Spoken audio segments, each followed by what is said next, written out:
കാത്തിരിപ്പിന്റെ ദിനങ്ങൾ എന്നുള്ളതാണ്.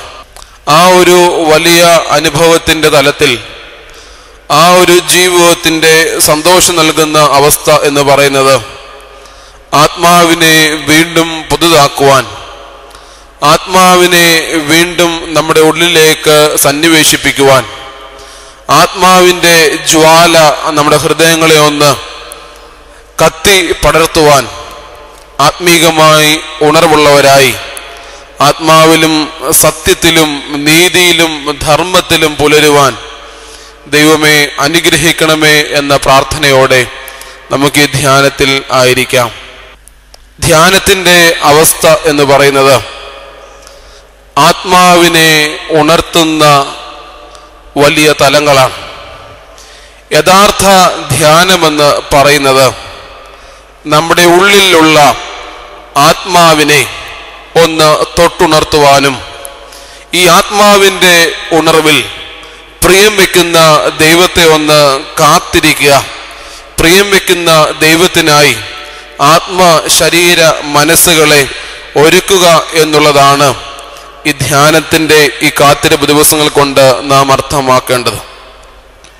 ജീവിതത്തിൽ ഞാനും നിങ്ങളും ഈ ഭൂമിയുടെ വാസവുമായി ജീവിക്കുമ്പോൾ ഒരുപാട് കാത്തിരിപ്പുകൾ നമുക്കുണ്ട്. നാം പലതിനെയും പ്രതീക്ഷിച്ചുകൊണ്ട് കാത്തിരിക്കുന്നു. തലമുറകളുടെ സൗഭാഗ്യം കാണുവാൻ കാത്തിരിക്കുന്നു. നല്ല ജോലി മാർഗം അന്വേഷിച്ചുകൊണ്ട് കാത്തിരിക്കുന്നു. നമ്മുടെ ജീവിതത്തിന്റെ സൗഭാഗ്യങ്ങൾക്കായി നാം കാത്തിരിക്കുന്നു. എന്നാൽ സഭ പഠിപ്പിക്കുന്ന ഈ കാത്തിരിപ്പ് ഇത് ദൈവികമായ സമാധാനം പ്രാപിക്കുന്ന പരിശുദ്ധാത്മാവിനെ പ്രാപിക്കുവാനുള്ള കാത്തിരിപ്പാണ്. You are the temple of God, നീ ദൈവത്തിന്റെ മന്ദിരമാകുന്നു. ദൈവത്തിന്റെ ആത്മാവ് നിന്നിലുണ്ട്.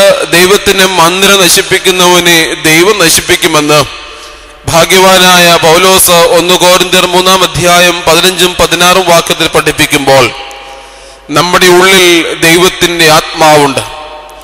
ഈ ദൈവത്തിന്റെ ആത്മാവിനെ വീണ്ടും വീണ്ടും പുതുക്കുന്ന ഒരു കാത്തിരിപ്പ്, ജീവിതത്തിന്റെ സർവ്വതും സമസ്തവും ദൈവത്തിന്റെ സന്നിധിയിൽ സമർപ്പിച്ചുകൊണ്ട് ദൈവത്തെ പൂർണ്ണമായി വീണ്ടും വീണ്ടും ഉൾക്കൊള്ളുവാൻ, അറിയാതെ ദൈവസന്നിധിയിൽ നിന്ന് ചുവടുകൾ മാറ്റി ചവിട്ടിയെങ്കിൽ ആ ചുവടുകൾക്ക് നല്ല അർത്ഥത്തിൽ പൂർണ്ണമായ തലത്തിൽ ദൈവത്തിന്റെ സന്നിധിയിലേക്ക് വീണ്ടും കടന്നു വരുവാനായിട്ടുള്ള ഒരവസരമാവട്ടെ ഈ കാത്തിരിപ്പിന്റെ ദിവസങ്ങളിൽ നിന്ന് പ്രത്യേകമായിട്ട് ഓർമ്മിപ്പിക്കുന്നു.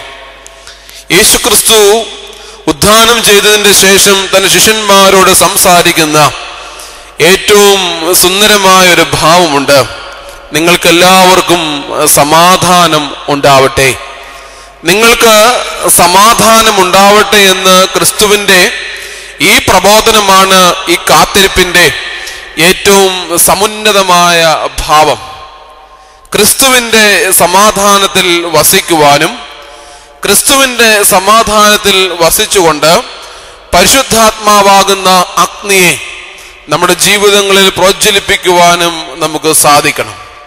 ആത്മാവ് അഗ്നിയാകുന്നു, ആത്മാവ് ഒഴുക്കാകുന്നു, ആത്മാവ് ജീവജലമാകുന്നു, ആത്മാവ് പ്രാവിന്റെ രൂപത്തിലാകുന്നു. ഇങ്ങനെ വിവിധമായ രൂപങ്ങളിൽ അവതരിപ്പിക്കുന്ന പരിശുദ്ധാത്മാവിനെ വിവിധമായ നിലകളിലും ഭാഷകളിലും ജീവിതങ്ങളിലും അതിനെ സ്വീകരിക്കുവാനായിട്ട് നമുക്ക് സാധിക്കുമ്പോൾ ഈ കാത്തിരിപ്പിന്റെ ദിവസങ്ങൾ ധന്യമാണ് സ്നേഹിതരെ. ആ ഒരു സന്തോഷകരമായ അവസ്ഥ അനുഭവം ജീവിതത്തിൽ സ്വായത്തമാകുവാൻ ദൈവമേ അനുഗ്രഹിക്കണമേ എന്ന് ആമുഖമായി നമുക്ക് പ്രാർത്ഥിക്കാം. ഇന്നത്തെ ധ്യാനത്തിനായി ദൈവത്തിൽ പ്രത്യാശിക്കുന്ന വേദഭാഗം ശുദ്ധമുള്ള യോഹന്നാന്റെ സുവിശേഷം 20-ാം അധ്യായം, അതിൽ സവിസ്തരം നാം കാണുന്ന ഒരു വേദഭാഗം, അതായത് 20-ാം അധ്യായം 27-ാം വാക്യം.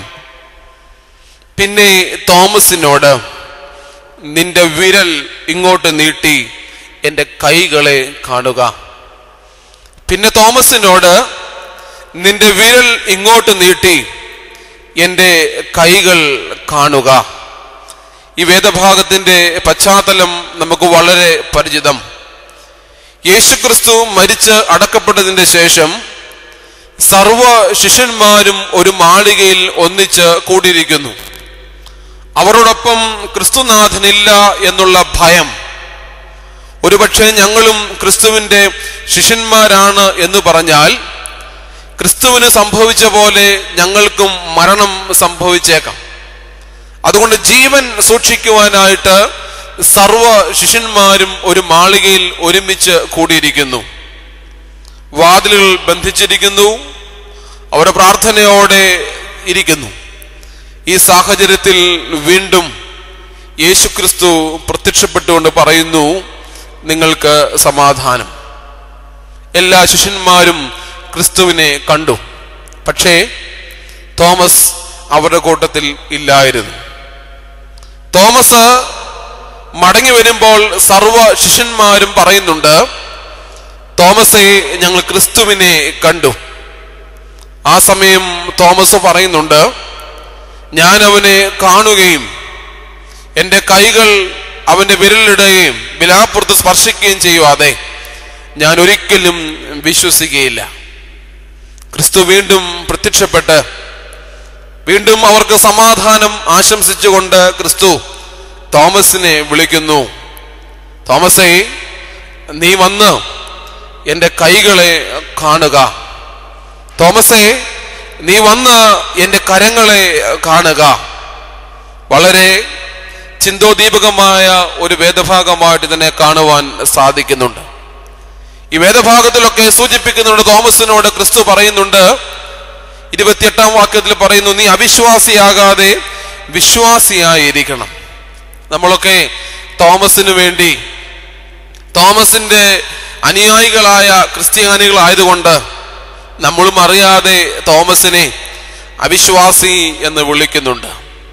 പക്ഷെ ഞാൻ പറയും, തോമസ് ഒരിക്കലും ഒരവിശ്വാസി അല്ലായിരുന്നു. തോമസ് ഒരിക്കലും ഒരവിശ്വാസി അല്ലായിരുന്നു. കാരണം ക്രിസ്തു ശിഷ്യന്മാരുടെ കൂട്ടത്തിൽ തന്റെ നിലപാടുകളെ പറ്റി, താൻ വിശ്വസിക്കുന്ന ദൈവത്തെ പറ്റി പൂർണ്ണമായ ബോധമുള്ളവനായിരുന്നു ദിദിമോസ് തോമസ്. ഞാൻ തെളിയിക്കാം.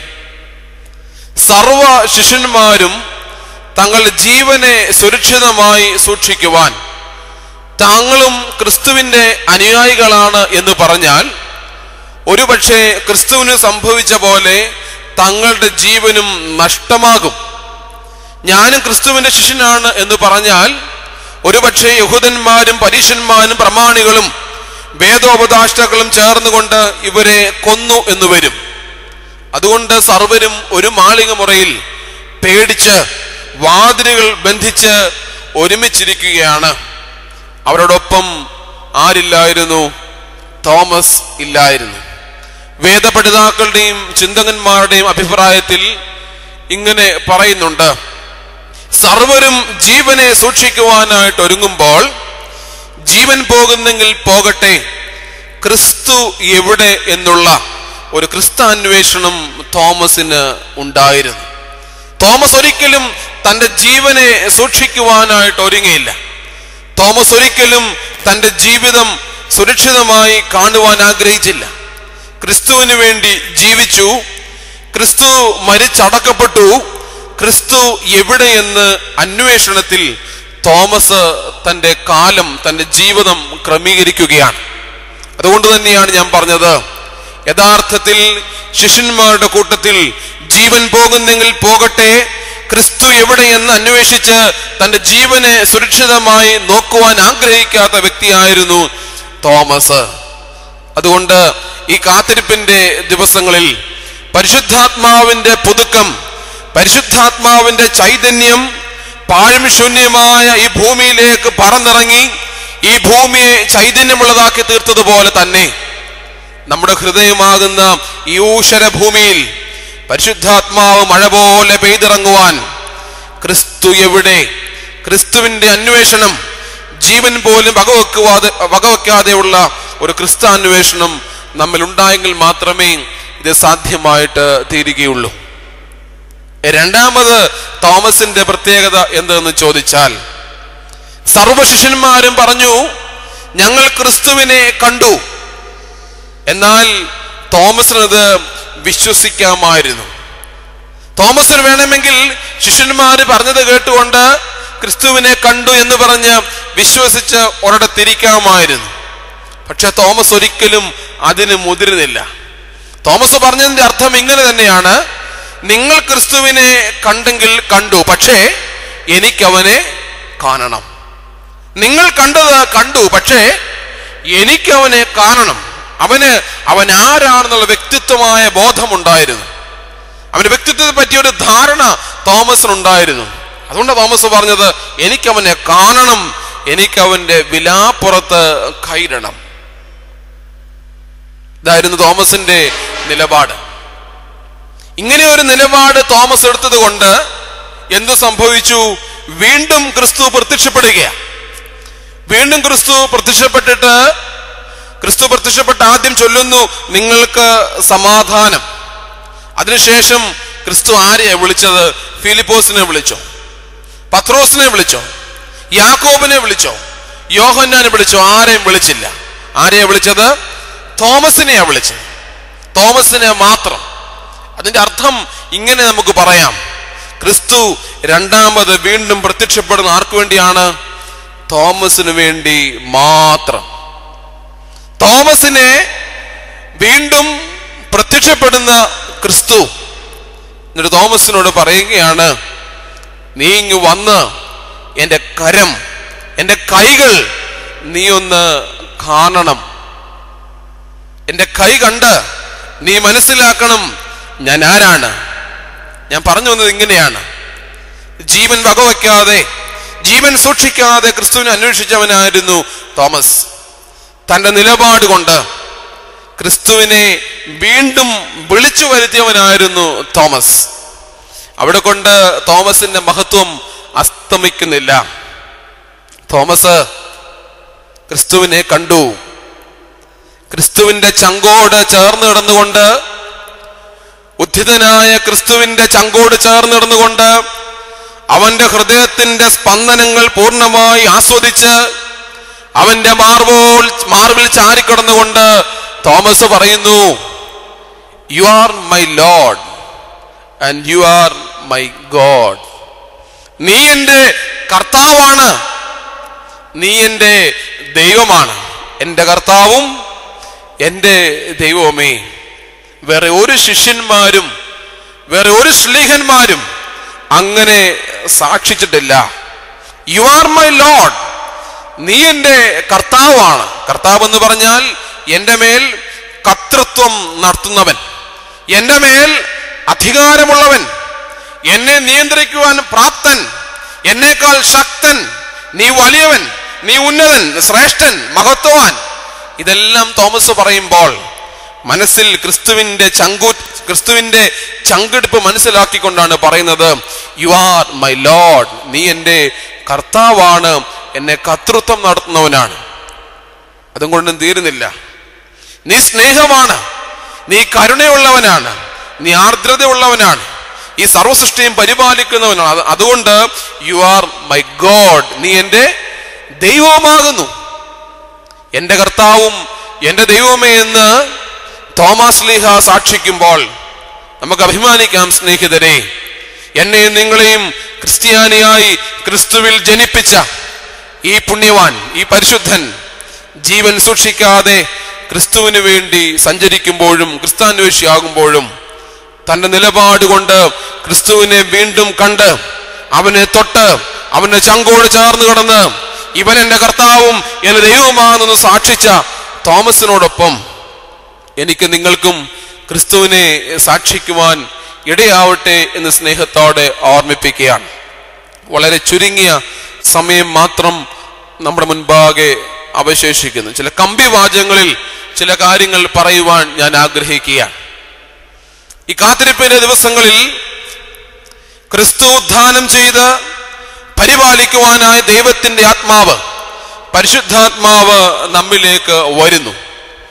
ആ പരിവർത്തിക്കുന്ന പരിശുദ്ധാത്മാവിനെ സ്വീകരിക്കുവാൻ നാം ഒരുങ്ങുന്നു. ക്രിസ്തുവിൻ്റെ കരങ്ങളിലേക്ക്, ക്രിസ്തുവിൻ്റെ സന്നിധിയിലേക്ക് നമ്മെ ഒന്ന് സമർപ്പിക്കുവാനായിട്ട് നമുക്ക് സാധിക്കണം. എന്താണ് ക്രിസ്തുവിൻ്റെ കരത്തിൻ്റെ പ്രത്യേകത? ഒരുപാട് നമുക്ക് പറയുവാനായിട്ടുണ്ട്. നമുക്ക് സമാധാനം ആശംസിച്ച കരമാണ് ക്രിസ്തുവിൻ്റെ കരം.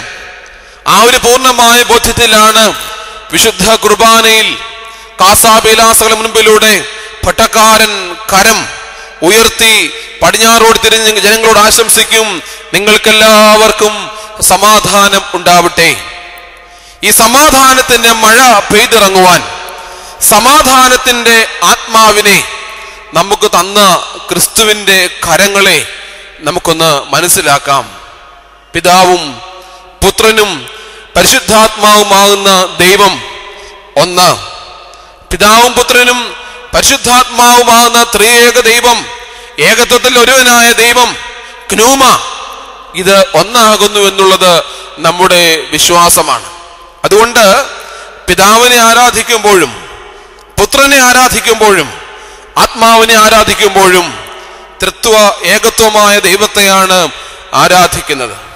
പിതാവിനെ ആരാധിക്കുമ്പോൾ പുത്രനെയും ആരാധിക്കുന്നു, പിതാവിനെ ആരാധിക്കുമ്പോൾ പരിശുദ്ധാത്മാവിനെയും ആരാധിക്കുന്നു, പുത്രനെ ആരാധിക്കുമ്പോൾ പിതാവിനെയും ആത്മാവിനെയും ആരാധിക്കുന്നു, ആത്മാവിനെ ആരാധിക്കുമ്പോൾ പിതാവിനെയും പുത്രനെയും ആരാധിക്കുന്നു. ഇങ്ങനെ ഈ ആരാധനയുടെ മഹത്വമാണ് തൃത്വസ്തുതി.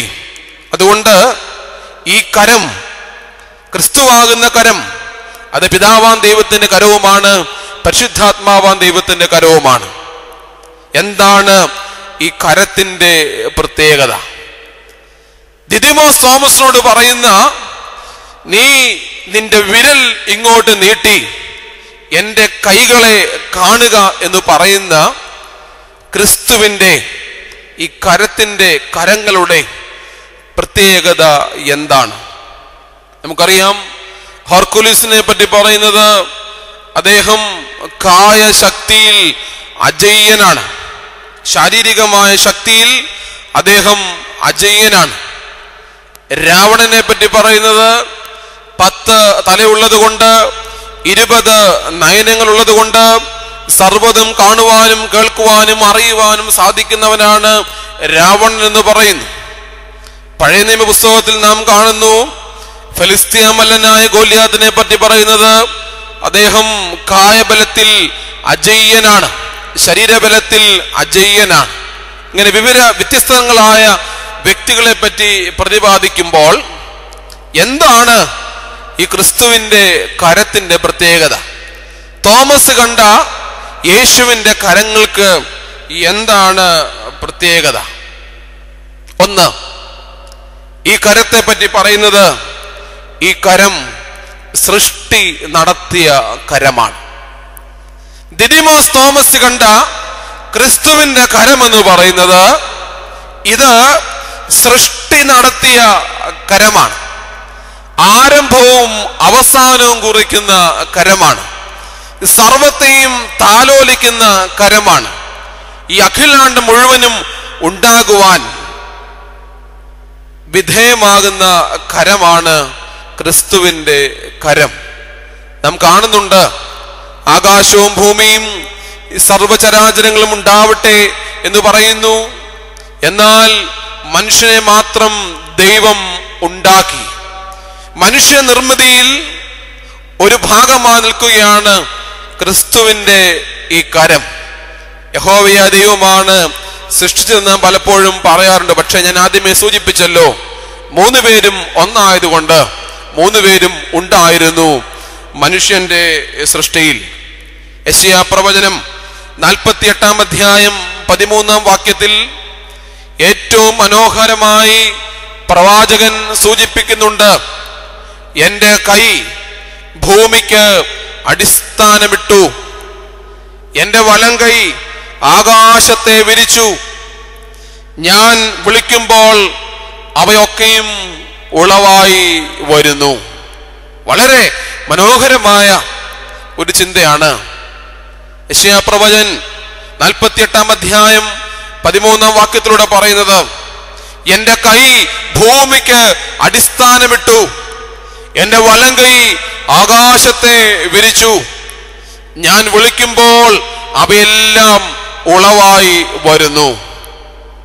ഇതാണ് ക്രിസ്തുവിന്റെ കരത്തിന്റെ പ്രത്യേകത. പഴയ നിയമ പുസ്തകത്തിൽ നാം കാണുന്നത്, ആദ്യ പുസ്തകമാകുന്ന ഉൽപ്പത്തി പുസ്തകത്തിൽ സർവ്വതുമുണ്ടാകട്ടെ എന്ന് പറയുന്ന ഒരു ദൈവത്തെയാണ് കാണുന്നതെങ്കിൽ, സർവ്വതുമുണ്ടാകട്ടെ എന്ന് കൽപ്പിക്കുന്ന ദൈവത്തിന്റെ കരവിരുത് യെശയ്യാ പ്രവാചകനാണ് നമുക്ക് പൊരുൾ തിരിച്ച് തരുന്നത്. അവൻ വിളിക്കുമ്പോൾ സർവ്വതും ഉണ്ടായി വരും. പക്ഷേ അതിന്റെ മുമ്പ് അവന്റെ കരം, അവന്റെ കൈകൾ ചില കാര്യങ്ങൾ പ്രവർത്തിച്ചിരുന്നു. അവന്റെ കൈകൾ പ്രവർത്തിച്ചത് അവൻ ഈ ഭൂമിക്ക് അടിസ്ഥാനമിട്ടു. അവന്റെ വലങ്കൈ ആകാശത്തെ നിർമ്മിച്ചതാണ്. അതുകൊണ്ട് ഈ സർവ്വചരാചരത്തെ നിർമ്മിച്ച ഈ കരമാണ് തോമസിനോട് പറയുന്നത്, നീ കാണുക, നീ തൊടുക, നീ സ്പർശിക്കുക, അതിലൂടെ ഞാൻ ആരാണെന്ന് അറിയണം. സദൃശ്യവാക്യം 8-ാം അധ്യായം 30-ാം വാക്യത്തിൽ ജ്ഞാനിയായ ശലോമോൻ തന്റെ ഭാവനയിൽ ക്രിസ്തുവിന് വേണ്ടി വരുവാനുള്ള മണവാളനെ പറ്റി ഒരു പ്രതിപാദ്യം പറയുന്നുണ്ട്. ഞാൻ അവന്റെ അടുക്കൽ ശില്പിയായിരുന്നു. ഞാൻ അവന്റെ അടുക്കൽ ശില്പിയായിരുന്നു. ആരുടെ അടുക്കൽ? പിതാവാം ദൈവത്തിന്റെ അടുക്കൽ.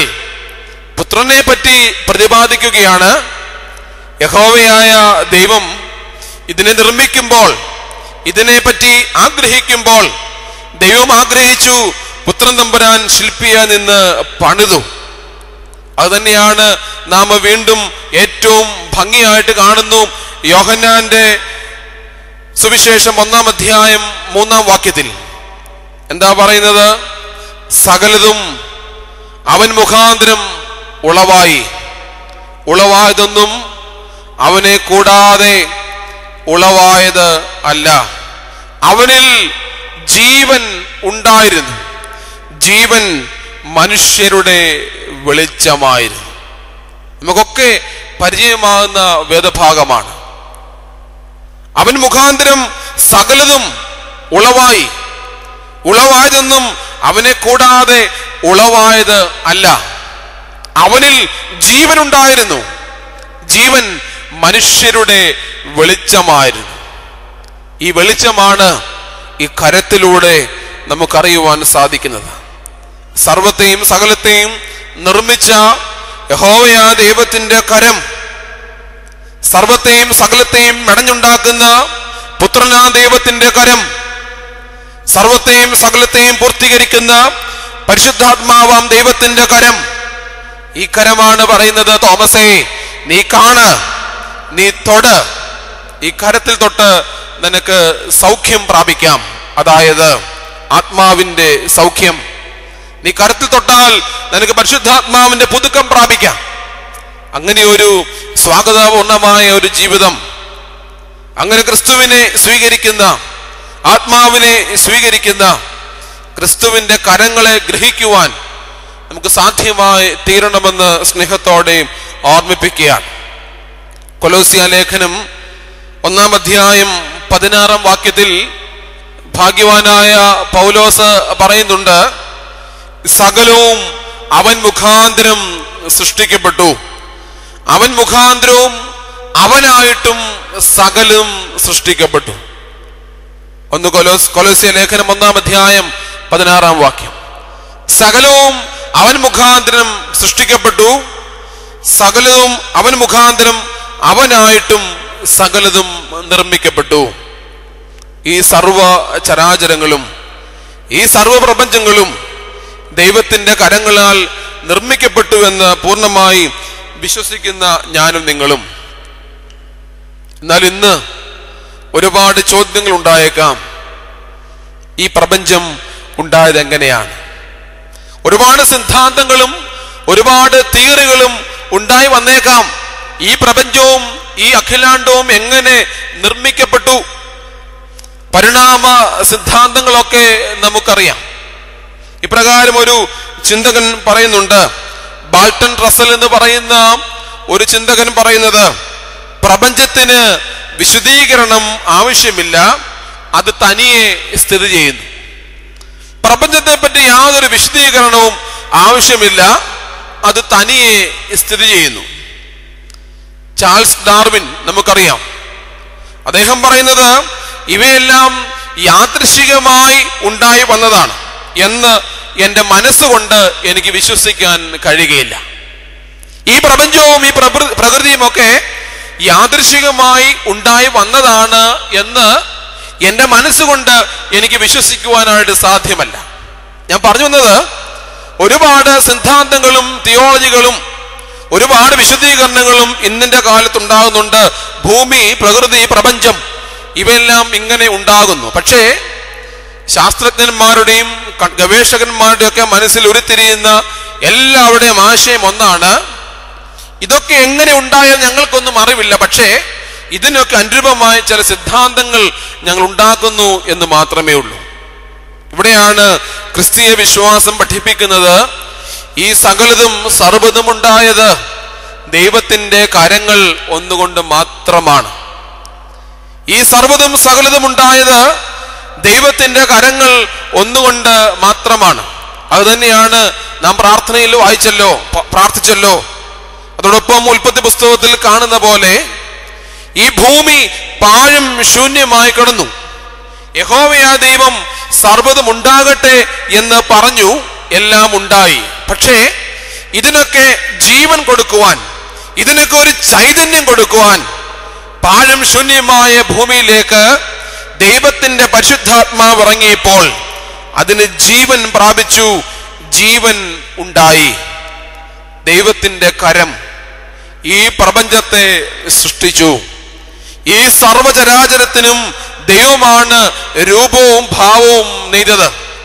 ദൈവത്തിന്റെ കരത്തിന്റെ പണിയാണ് ഈ സർവ ഭൂമിയും എന്നുള്ളത് നാം പ്രത്യേകമായിട്ട് ഓർത്തിരിക്കുക.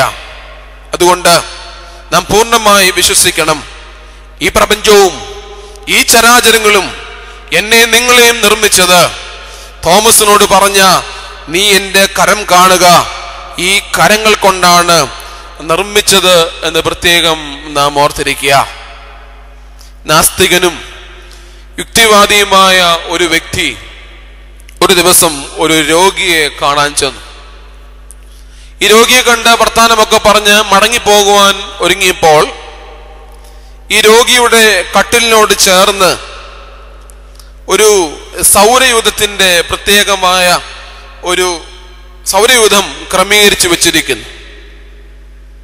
ഇത് കണ്ട് ഈ യുക്തിവാദിയും നാസ്തികനുമായ ഒരു വ്യക്തി ചോദിച്ചു, ഇതാര് ഇങ്ങനെ ഉണ്ടാക്കി? രോഗിയെ കിടക്കുന്ന ഈ മനുഷ്യൻ പറഞ്ഞു, അത് ബുദ്ധിയും കഴിവുമുള്ള ഒരു വ്യക്തി ഉണ്ടാക്കി. ഈ വ്യക്തിക്ക്, ഈ നാസ്തികനും യുക്തിവാദിയുമായ വ്യക്തിക്ക് ഇതൊരു തിരിച്ചറിവായിരുന്നു. ഈ നിസ്സാരപ്പെട്ട ഈ സൗരയൂഥത്തിന്റെ ഒരു മോഡൽ ഉണ്ടാക്കി വെക്കുവാൻ ഇതിന്റെ പുറകിൽ അധ്വാനവും മനുഷ്യന്റെ ബുദ്ധിയും കഴിവുകളും ആവശ്യമാണ് എന്ന തിരിച്ചറിവ് നിരീശ്വരവാദിയായിരുന്ന, ഈശ്വരനില്ല എന്ന് വിശ്വസിച്ചിരുന്ന ഈ വ്യക്തി പോകുന്ന യാത്രയിൽ അദ്ദേഹം ചിന്തിക്കുകയാണ്, ഈ ഒരു നിസ്സാര കാര്യത്തെ ഉണ്ടാക്കണമെങ്കിൽ മനുഷ്യന്റെ ബുദ്ധിയും ചിന്തകളും ആലോചനകളും അധ്വാനങ്ങളും വേണം. എന്നാൽ ഈ പ്രപഞ്ചത്തെ ഉണ്ടാക്കുവാൻ, വ്യത്യസ്തമായ സൃഷ്ടികളെ നിർമ്മിക്കുവാൻ, ഒരു മനുഷ്യന് രൂപമല്ല മറ്റൊരു മനുഷ്യന് അപരത്വമുള്ള മനുഷ്യന്റെ രൂപങ്ങൾ നിർമ്മിക്കുവാൻ കേവലം ഒരു മനുഷ്യന് കൊണ്ട് കേവലം തനിയെ ഉണ്ടായി വന്നു എന്ന് പറയുവാൻ സാധ്യമല്ല. ഇതിന്റെ പുറകിൽ ഒരു ബുദ്ധിയും ഒരാലോചനയും ഒരു ചിന്തയും ഒരു കഴിവും ഉണ്ട്. ആ ബുദ്ധിയും ചിന്തയും ആലോചനയും കഴിവിനെയുമാണ് ഞാൻ ഇന്നു മുതൽ പോർ വിളിക്കുന്നു, അത് ദൈവമാകുന്നു. ഭാഗ്യസ്മരണാർഹനായ ഉസ്താദ് തിരുമേനി പറയുന്ന ഏറ്റവും സുന്ദരമായ ഒരു വാക്യമുണ്ട്, അത് കർത്താവാകുന്നു, അത് കർത്താവാകുന്നു, അത് ദൈവമാകുന്നു, അത് ആത്മാവാകുന്നു എന്ന് പറയുവാൻ നമുക്ക് സാധിക്കണം. അതുകൊണ്ട് സൃഷ്ടി നടത്തുന്ന ഈ കരത്തിൽ, ദിദിമോസ് തോമസിനെ കാണിച്ച ഈ കരം സൃഷ്ടി നടത്തുന്ന കരമാണ്. ആ കരത്തിൽ നമുക്ക് സങ്കേതം കണ്ടെത്താം. സങ്കീർത്തനങ്ങൾ 139-ന്റെ 14 നമുക്കേവർക്കും വളരെ പരിചയമായ ഒരു വാക്യമാണ്. നമ്മെ സൃഷ്ടിച്ചതിനെ പറ്റി സങ്കീർത്തനക്കാരൻ പറയുകയാണ്. 139 സങ്കീർത്തനം 14 എന്താണ്?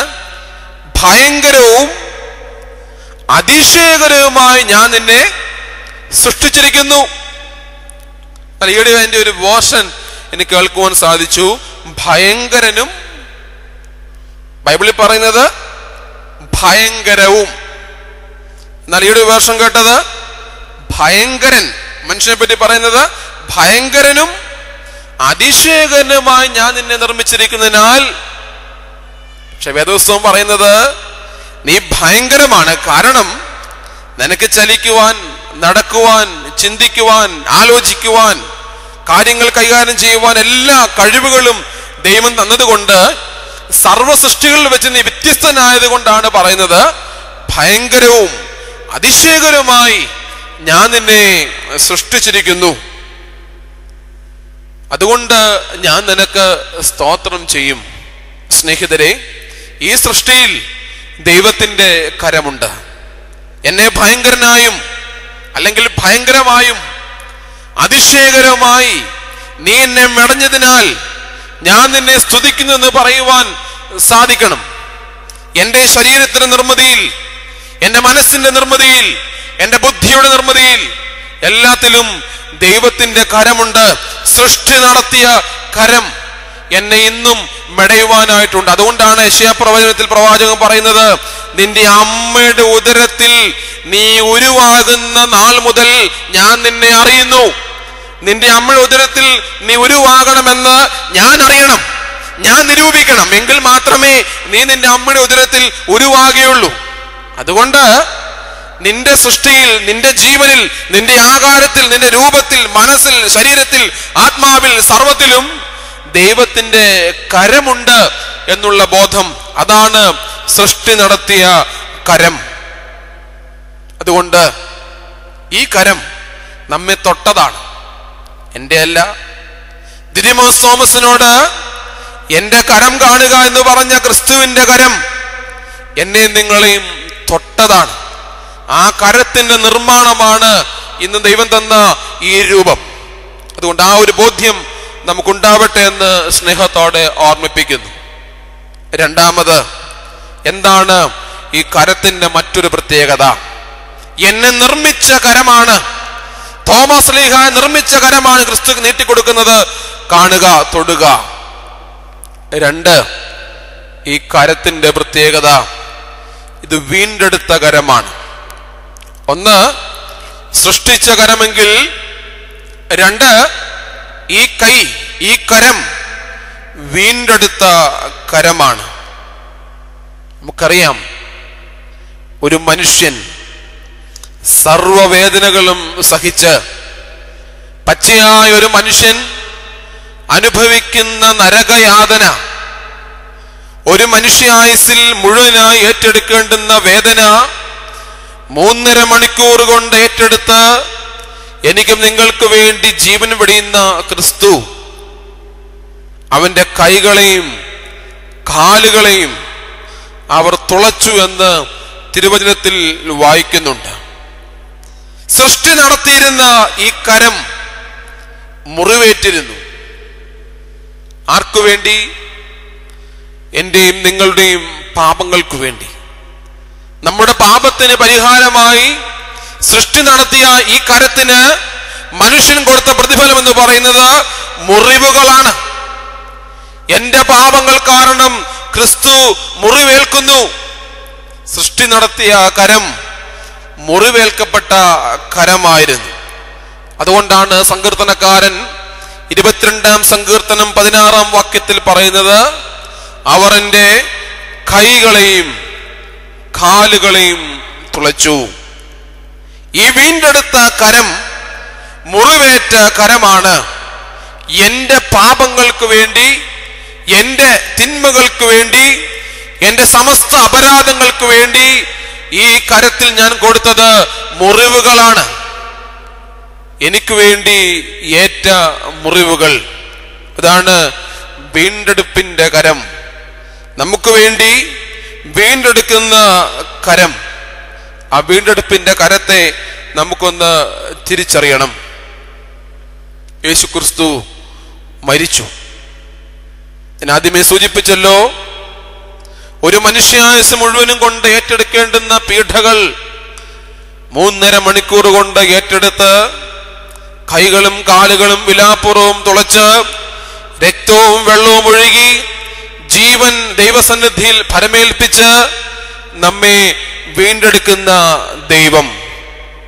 സഖറിയ പ്രവാചകന്റെ പുസ്തകം 13-ാം അധ്യായം 6-ാം വാക്യത്തിൽ വളരെ വേദനിപ്പിക്കുന്ന ഒരു ചോദ്യമുണ്ട്. നിന്റെ കയ്യിൽ കാണുന്ന ഈ മുറിവുകൾ എന്ത് എന്ന് ചോദിച്ചതിന് അവൻ എന്റെ സ്നേഹിതന്മാരുടെ വീട്ടിൽ വെച്ച് ഞാൻ അടികൊണ്ടതാകുന്നു എന്ന് ഉത്തരം പറഞ്ഞു. സഖറിയ പ്രവാചകന്റെ പുസ്തകം 13-ാം അധ്യായം 6-ാം വാക്യം വളരെ കാവ്യഭംഗിയിലാണ് ചോദിച്ചിരിക്കുന്നത്. നിന്റെ കയ്യിൽ കാണുന്ന മുറിവുകൾ എന്ത്? അവൻ പറയുന്നു, എന്റെ സ്നേഹിതന്മാരുടെ ഭവനത്തിൽ വെച്ച് ഞാൻ അടികൾ കൊണ്ടതാകുന്നു. തമ്പുരാനോടാ ചോദിക്കുന്നത്, എന്താ നിന്റെ കയ്യിലെ മുറിവ്?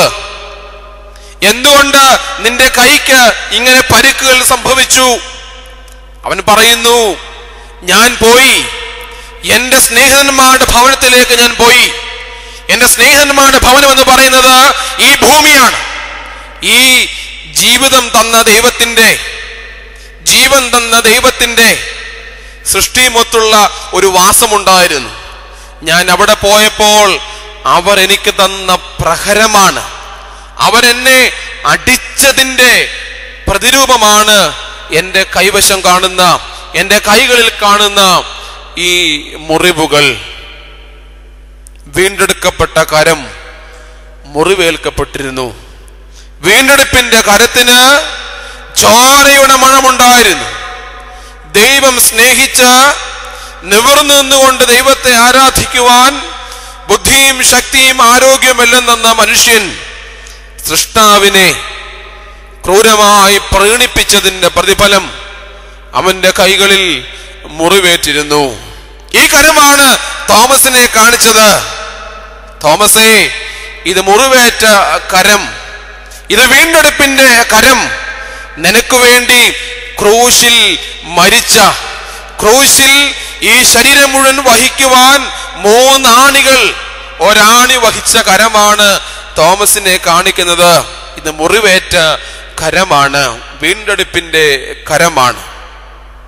ദ ഹാൻഡ് ഓഫ് റിഡംഷൻ, വീണ്ടെടുക്കപ്പെട്ട കരം.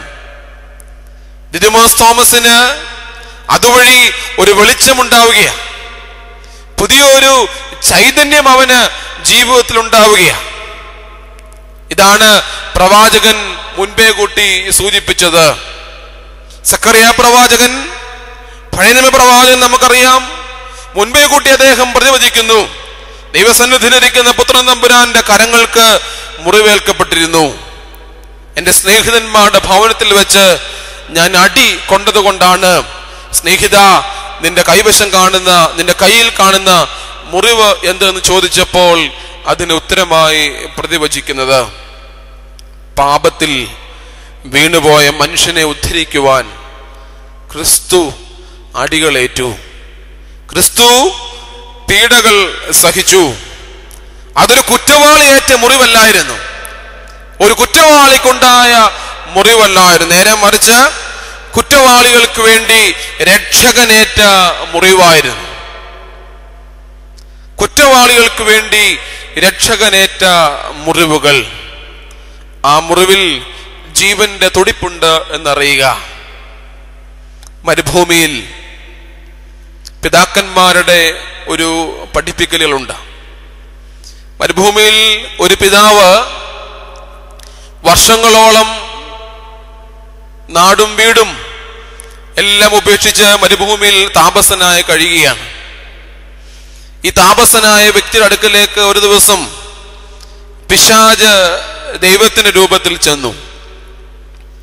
പിശാച് ദൈവത്തിന്റെ രൂപത്തിൽ ചെന്നിട്ട് ഈ താപസനോട് പറഞ്ഞു, ഞാൻ നിനക്ക് ഒരുപാട് കാര്യങ്ങൾ തരാം, ഞാൻ ദൈവമാണ്, നിനക്ക് ഒരുപാട് കാര്യങ്ങൾ തരാം. ഒരുപാട് ഓഫറുകൾ ഈ താപസന് കൊടുത്തു. താപസന് ഒന്നും തോന്നിയില്ല. ഈ ഓഫറുകളെല്ലാം താപസൻ സ്വീകരിച്ചു. ഏറ്റവും അവസാനം ഈ താപസൻ പറഞ്ഞു, നീ ദൈവമാകുന്നു എങ്കിൽ, നീ ദൈവമാണെന്ന് ഞാൻ വിശ്വസിക്കണമെങ്കിൽ നിന്റെ കൈകൾ എന്നെ ഒന്ന് കാണിക്കണം, നിന്റെ കരം എനിക്കൊന്ന് കാണണം. നിന്റെ കരങ്ങൾ കണ്ടെങ്കിൽ ഞാൻ വിശ്വസിക്കാം നീ ദൈവമാണ്. ഈ പിശാച്, ദൈവരൂപം ധരിച്ച ഈ പിശാച് അവിടെ നിന്ന് പിൻവാങ്ങി പോവുകയാണ്. സ്നേഹിതരെ, ഞാൻ പറഞ്ഞത്, സൃഷ്ടി നടത്തിയ ഈ കരത്തിൽ, വീണ്ടെടുക്കപ്പെട്ട ഈ കരമെന്ന് നാം വിളിക്കുമ്പോൾ അത് മുറിവേറ്റതായിരുന്നു. ഒരു കുറ്റവാളിയേറ്റ മുറിവല്ല, കുറ്റവാളികൾക്ക് വേണ്ടി രക്ഷകനേറ്റ മുറിവായിരുന്നു. ഈ മുറിവാണ് തോമസിനെ കാണിച്ചത്, നീ വന്ന് കൈകൾ നീട്ടി ഈ വിരലുകൾ എൻ്റെ കയ്യിൽ സ്പർശിക്കുക, നീ എന്നെ തൊടുക. അതുകൊണ്ട് വീണ്ടെടുക്കപ്പെട്ട ഈ കരം ഒന്ന് കാണുവാനും അതിലൊന്ന് സ്പർശിക്കുവാനും നമുക്ക് സാധിക്കണം. അതുകൊണ്ട് തന്നെയാണ് ഭാഗ്യവാനായ പൗലോസ് എബ്രായ ലേഖനം 2-ാം അധ്യായം 3-ാം വാക്യത്തിൽ പറയുന്നത്, ഇത്ര വലിയ രക്ഷ ഗണ്യമാക്കാതെ പോയാൽ എങ്ങനെ തെറ്റിയൊഴിയും? ഇത്ര വലിയ രക്ഷ ഗണ്യമാക്കാതെ പോയാൽ എങ്ങനെ തെറ്റിയൊഴിയും? എന്താ ഇതിന്റെ അർത്ഥം?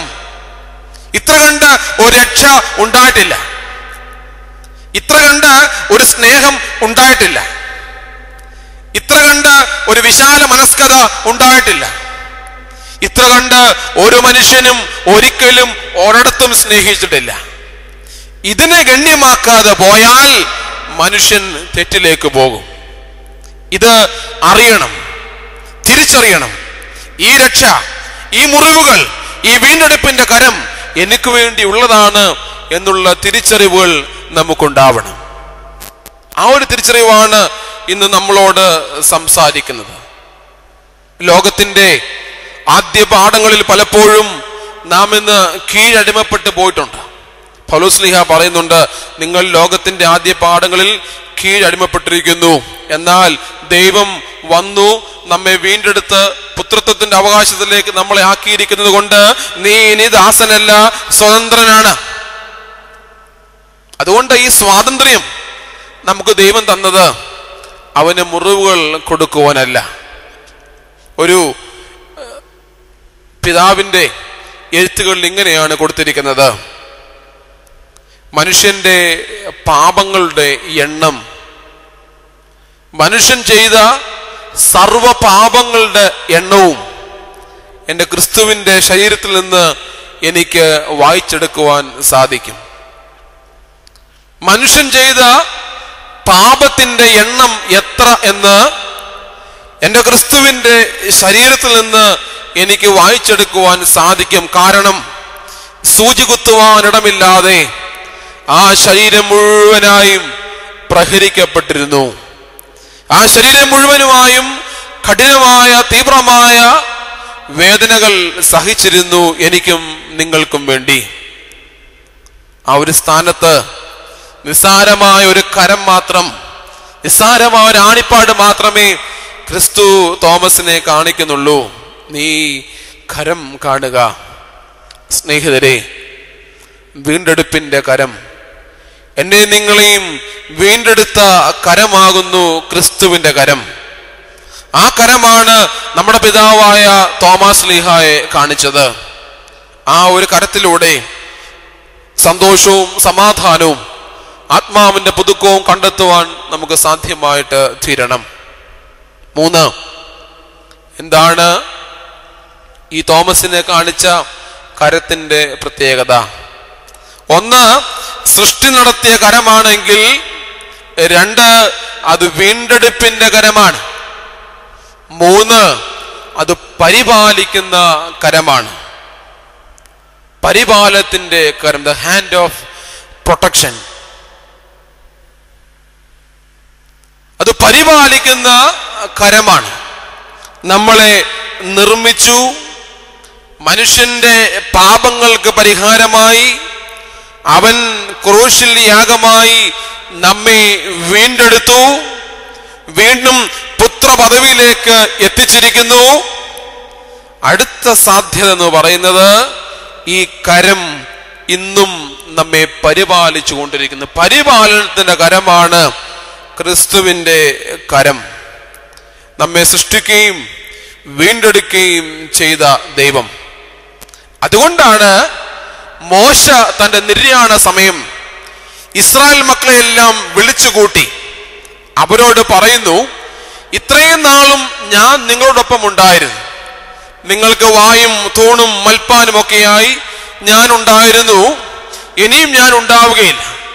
ആവർത്തന പുസ്തകം 33-ാം അധ്യായം 27-ാം വാക്യത്തിൽ മോശ പറയുന്നത്, ഇസ്രായേൽ ജനത്തോട് മുഴുവനായി പറയുന്നു, പുരാതനായ ദൈവം നിന്റെ സങ്കേതം, കീഴെ ശാശ്വത ഭുജങ്ങൾ ഉണ്ട്. പുരാതനായ ദൈവം നിന്റെ സങ്കേതം, കീഴെ ശാശ്വത ഭുജങ്ങളുണ്ട് എന്ന് മോശ ഇസ്രായേൽ മക്കളോട് പറയുമ്പോൾ, ഇന്നും പരിപാലിക്കുന്ന ഈ കരം നമ്മളോടൊപ്പം ഉണ്ട്. മോശയുടെ നിര്യാണ സമയത്തും ഇസ്രായേൽ ജനം പേടിക്കേണ്ട കാര്യമില്ല. ഇസ്രായേൽ ജനത്തെ പാലും തേനും ഒഴുകുന്ന കനാനിലെത്തിക്കുവാനും സർവ്വ സൗഭാഗ്യങ്ങൾ നൽകുവാനും സർവ്വ അനുഗ്രഹങ്ങൾ നൽകുവാനും ദൈവത്തിന്റെ കരം കൂടെയുണ്ട്. അതുകൊണ്ട് തന്നെ മോശ പറയുന്നു, പുരാതന ദൈവം നിന്റെ സങ്കേതമാണ്, നിന്നെ താങ്ങുവാൻ കീഴെ ശാശ്വത ഭുജങ്ങളുണ്ട്, പരിപാലിക്കുന്ന കരമാണ്. എന്നും സന്ധ്യ നമസ്കാരത്തിൽ നമ്മൾ ചൊല്ലുന്നുണ്ട്, നിന്റെ കാൽ കല്ലിൽ തട്ടുവാൻ അവൻ സമ്മതിക്കുകയില്ല, സർപ്പത്തിനു മേലും അണിലുമേലും നീ ചവിട്ടും, ബാലസിംഹത്തെയും പെരുമ്പാമ്പിനെയും നീ മെതിക്കും, ഒരു ബാധയും നിന്റെ കൂടാരത്തോട് അടുക്കയില്ല എന്നും ചൊല്ലുന്നുണ്ട് അല്ലേ? ഇവിടെയാണ് പരിപാലിക്കുന്ന ദൈവത്തിന്റെ കരം. പകൽ മേഘസ്തംഭമായി, രാത്രി അഗ്നിത്തൂണായി ഇസ്രായേലിനെ പരിപാലിച്ച ദൈവം.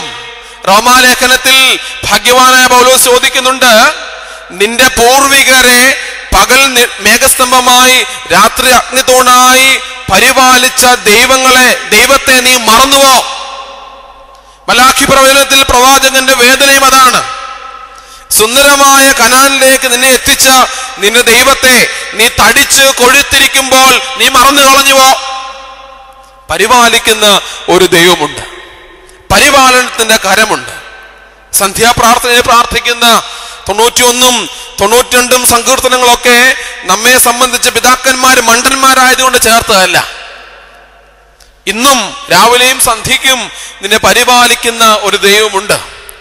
സൂതാറ പ്രാർത്ഥനയിൽ, പാമ്പാക്കട നമസ്കാരത്തിൽ ഒരു പ്രാർത്ഥനയുണ്ട്, കർത്താവേ, എന്റെ ശരീരത്തിലെ അവയവങ്ങളുടെ തുറക്കപ്പെട്ട വാതിലുകൾക്ക് നീ കാവൽക്കാരെ നിയമിക്കണം, നിന്റെ പ്രൊട്ടക്ഷൻ എനിക്ക് വേണം.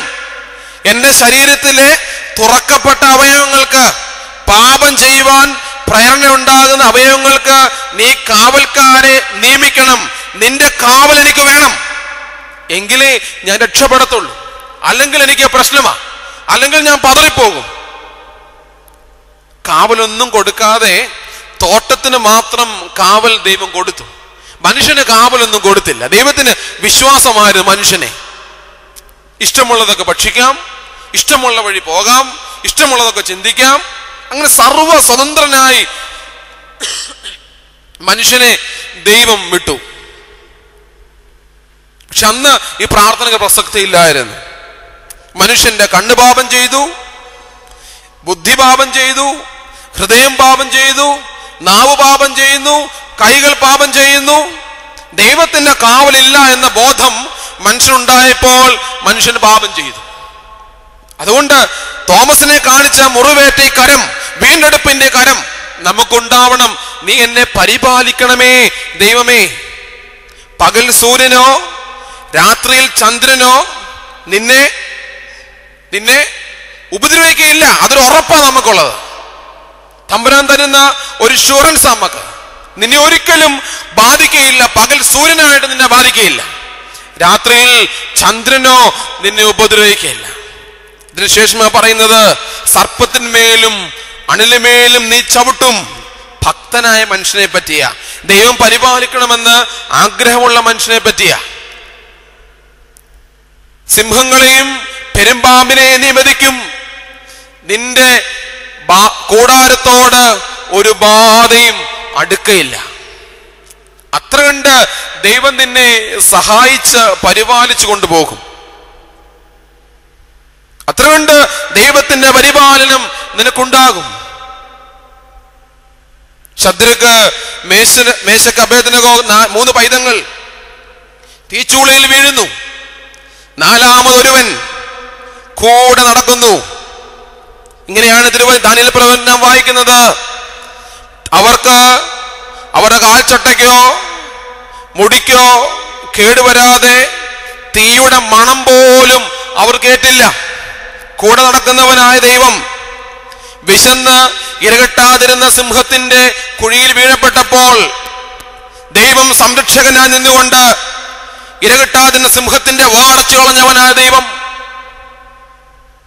ഒരുപാട് സംഭവങ്ങൾ, ഒരുപാട് അനുഭവങ്ങൾ, ജീവിതത്തിന്റെ തനിമ നിലനിർത്തുവാനുള്ള വേദപുസ്തക സത്യങ്ങൾ മുൻപാകെ നിൽക്കുമ്പോൾ സ്നേഹിതരെ, നാം അറിയുക, ഈ കരം നമ്മെ പരിപാലിക്കുന്ന കരമാണ്. അതുകൊണ്ട് സങ്കീർത്തനകാരൻ വീണ്ടും പ്രബോധിപ്പിക്കുന്ന പോലെ 145-ാം സങ്കീർത്തനം 16-ാം വാക്യം, നീ തൃക്കൈ തുറന്ന് ജീവനുള്ളതിനൊക്കെയും പ്രസാദം കൊണ്ട് തൃപ്തി വരുത്തുന്നു. നീ തൃക്കൈ തുറന്ന് ജീവനുള്ളതിനൊക്കെയും പ്രസാദം കൊണ്ട് തൃപ്തി വരുത്തുന്നു. ദൈവത്തിന്റെ പ്രസാദം കൊണ്ടാണ് ദൈവം സകലത്തെയും തൃപ്തിപ്പെടുത്തുന്നത്. അല്ലാതെ ലോകത്തിന്റെ തിന്മകൾക്കും പാപങ്ങൾക്കും അനുരൂപപ്പെട്ടുകൊണ്ടല്ല. ദൈവത്തിന്റെ അനുഗ്രഹങ്ങൾ കൊണ്ടാണ് ദൈവം സർവത്തിനെയും സകലത്തിനെയും തൃപ്തിപ്പെടുത്തുന്നത് എന്ന് നാം ഒന്ന് അറിയുക. ഈ പരിപാലിക്കുന്ന കരം ഒരു ദിവസം നമ്മെപ്പറ്റി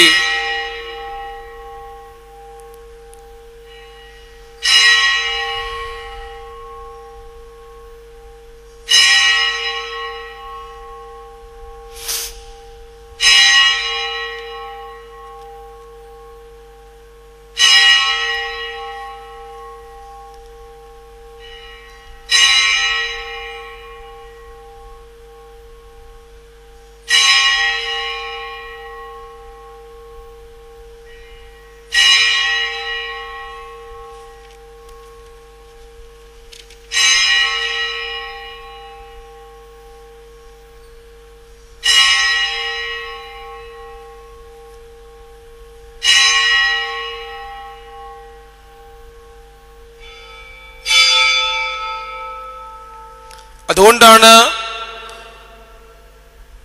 നാം പ്രബോധനമായി അറിഞ്ഞിരിക്കേണ്ടത്, ദൈവത്തിന്റെ കരം പരിപാലിക്കുന്ന കരമാണ് എങ്കിൽ, സമയത്തിന് പരിമിതി കൊണ്ട് അവസാനോട് പറഞ്ഞ് അവസാനിപ്പിച്ചേക്കാം, അത് ന്യായവിധി കുറിക്കുന്ന കരമാണ്, സൃഷ്ടി നടത്തുന്ന കരമാണ്, വീണ്ടെടുപ്പിന്റെ കരമാണ്, പരിപാലിക്കുന്ന കരമാണ്, ന്യായവിധി കുറിക്കുന്ന കരമാണ്.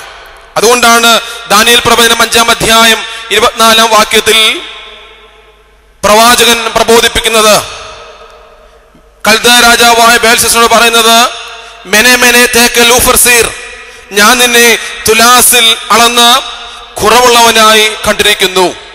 നിന്റെ രാജ്യം വിഭാജിച്ച് മേദിർക്കും പാർസിർക്കുമായി കൊടുത്തിരിക്കുന്നു. ദൈവം നിന്റെ രാജ്യത്വവും എണ്ണി അതിന് അന്തം വരുത്തിയിരിക്കുന്നു. നിന്നെ തുലാസിൽ അളന്ന് നിന്നെ കുറവുള്ളവനായി കണ്ടിരിക്കുന്നു. അതുകൊണ്ട് നിന്റെ രാജ്യം വിഭാഗിച്ച് മേദിർക്കും പാർസിർക്കുമായി ഞാൻ നൽകുന്നു. ഞാൻ എൻ്റെ വാക്കുകളെ ചുരുക്കട്ടെ. ദിദിമോസ് തോമസിനോട് കാണിച്ച ക്രിസ്തുവിന്റെ കരം, ആ കരത്തിന്റെ പ്രത്യേകത എന്തെന്ന് ചോദിച്ചാൽ, ദിദിമോസ് തോമസ് ആകുന്ന വ്യക്തിത്വത്തെ മാത്രമല്ല ക്രിസ്തു കണ്ടെത്തുന്നത്, നേരെ മറിച്ച് തോമസിനെ തന്റെ കരങ്ങൾ നീട്ടിക്കാണിക്കുമ്പോൾ, നീ എന്റെ കരങ്ങളെ കാണുക എന്ന്, നീ എന്റെ കരങ്ങളെ തൊടുക എന്ന് തോമസിനോട് പറയുമ്പോൾ, എന്നോടും നിങ്ങളോടും നമ്മെ ക്രിസ്തീയ വിശ്വാസം ജനിപ്പിച്ച ഈ പിതാവിനോടൊപ്പം നിന്നുകൊണ്ട് നമുക്കറിയാം, പിതൃപുത്ര പരിശുദ്ധാത്മാവാൻ ദൈവം ഒന്നാകുന്നു. അതുകൊണ്ട് ക്രിസ്തുവിന്റെ കരം കാണുമ്പോൾ പുത്രൻ തമ്പുരാനും പരിശുദ്ധാത്മാവാൻ ദൈവവും യഹോവയാ ദൈവം ഒന്നിച്ച് സമന്വയിക്കുന്ന ഒരു കരമാകുന്നു അത്. ഈ കരങ്ങളുടെ പ്രത്യേകത, അത് എന്നെയും നിങ്ങളെയും സൃഷ്ടിച്ച കരമാണ്, എന്നെയും നിങ്ങളെയും വീണ്ടെടുത്ത കരമാണ്, എന്റെയും നിങ്ങളെയും പരിപാലിക്കുന്ന കരമാണ്, എന്റെയും നിങ്ങളുടെയും ന്യായവിധി കുറിക്കുന്ന കരമാണ്. അതുകൊണ്ട് ക്രിസ്തുവിന്റെ കരങ്ങളെ ഭയപ്പെട്ടുകൊണ്ട്, ക്രിസ്തുവിന്റെ കരത്താൽ ഞാനും നിങ്ങളും നിർമ്മിതമായി, ഈ അഖിലാണ്ട് മുഴുവൻ നിർമ്മിതമാകുന്ന പൂർണ്ണമായ ബോധ്യത്തോടെ നമുക്ക് ക്രിസ്തുവിന്റെ കരങ്ങളെ ചുംബിക്കാം. ക്രിസ്തുവിന്റെ ചങ്കോട് ചേർന്നിരുന്നുകൊണ്ട്, you are my lord and you are my God, നീ എന്റെ ദൈവവും എന്റെ കർത്താവുമാവുന്നെന്ന് പറഞ്ഞ തോമസിനോടൊപ്പം, ജീവൻ പോലും വകവയ്ക്കാതെ ക്രിസ്താന്വേഷിയായ തോമസിനോടൊപ്പം, തന്റെ നിലപാട് കൊണ്ട് ക്രിസ്തുവിനെ പ്രത്യക്ഷപ്പെടുത്തിയ തോമസിനോടൊപ്പം നമുക്കായി തീർന്നുകൊണ്ട് ദൈവത്തെ മഹത്വപ്പെടുത്താം.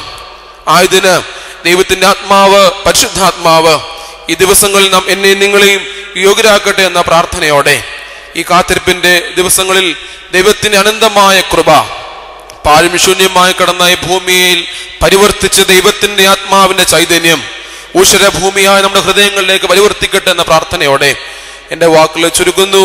ദൈവം നമ്മെ വാഴ്ത്തി അനുഗ്രഹിക്കട്ടെ.